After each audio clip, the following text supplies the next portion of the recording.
I've titled today's reflection, A Surprise in Jericho.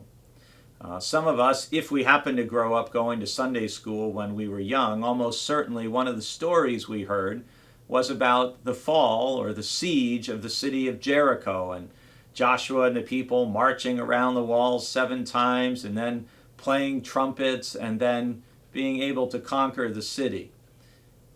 What you don't learn in Sunday school when you're a kid is that one of the keys to the successful campaign against the city of Jericho was thanks to a woman named Rahab.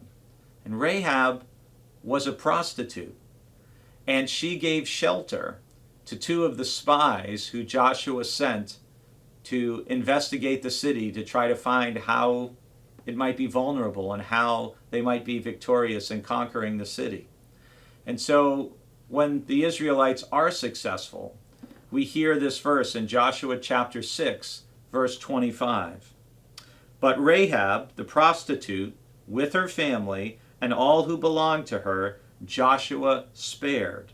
Her family has lived in Israel ever since, for she hid the messengers whom Joshua sent to spy out Jericho.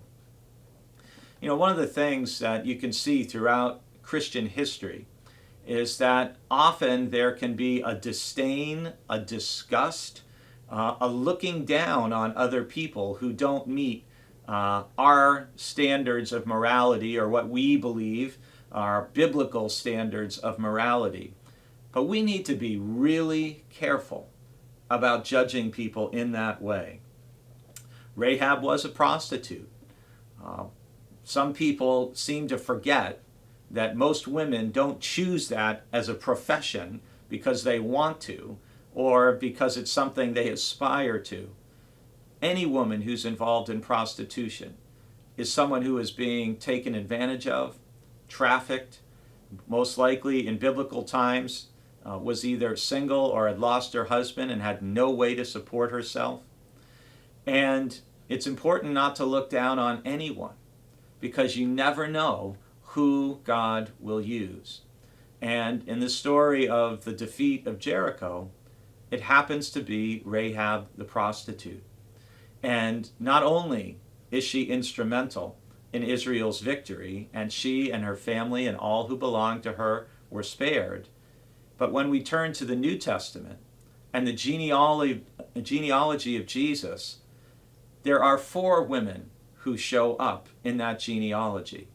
And one of them is Rahab.